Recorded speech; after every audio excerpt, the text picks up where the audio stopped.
Alchemy had existed since the early Egyptians, but in the hands of the Renaissance scientists, it reached new heights. Everything that we know and do today in our modern science was developed by the alchemists.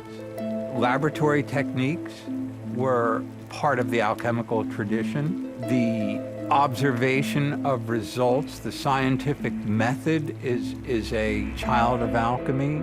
Alchemists were on the leading edge of science. They discovered phosphorus, zinc, the distillation of alcohol, the germ nature of diseases. They were the first to understand how blood circulates in the body. The church viewed their unorthodox experiments and scientific breakthroughs with growing suspicion. We are speeding up what nature does. We're speeding up the rate at which the metals evolve. We're speeding up the rate at which medicines are combined and raise consciousness. And the church felt that you can't be speeding up God's creation without recourse to demons. Despite his work in alchemy, Dee's true occult passion lay in divination. He believed that he could apply scientific methods to communicate with supernatural beings. Dee's obsession with contacting the angels would have disastrous consequences. This art of manipulating objects like bones, tea leaves, and tarot cards had arrived from the Muslim East in the 14th century and become a popular method of fortune-telling. But Dee used a divination method known as scrying. Dee relied on looking into a crystal ball that would reflect back supernatural information. Scrying is a long-time-old technique, scrying into glasses, mirrors, bodies of water, anything that would have a reflective surface, and see if you could see not just the material things, but the spiritual things standing behind. These efforts were unsuccessful until one day a young man named Edward Kelly appeared at his door. Kelly seemed to have the talent to see into the shadow world. Their system involved Edward Kelly looking into a amethyst crystal and describing what he saw, and John Dee would then record these communications. Kelly began receiving messages from the angels. They spoke in a language he called Enochian, from the lost biblical book of Enoch.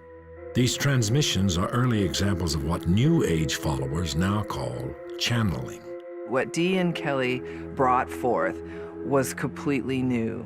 It was not based on tradition. He appeared to be speaking a new language. The Enochian language does appear to have a coherent vocabulary and syntax, and this doesn't seem like the sort of thing that Kelly, who was not a particularly educated or schooled person, could have just invented. He couldn't have faked something like that.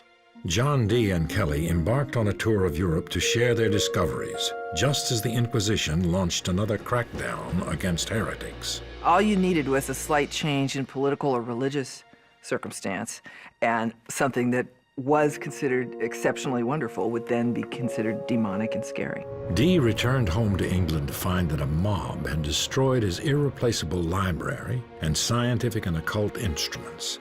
Dee had fallen out of favor with the court. The man who began as a leading scientist of the Renaissance ended his life penniless, branded as a sorcerer.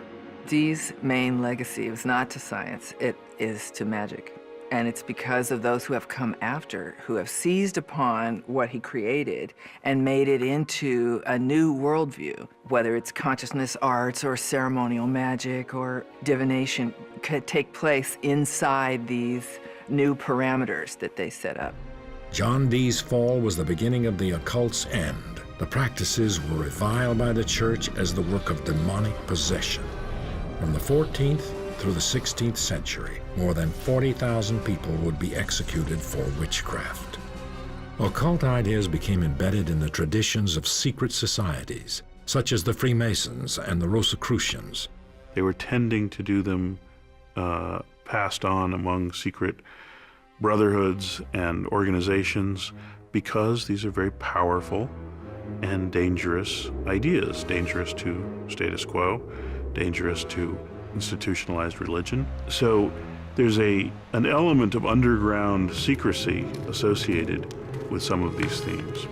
These havens of safety began to flourish across Europe. Secret societies were instrumental in the new age of enlightenment that swept through Europe in the 1700s. and even helped in the founding of American democracy.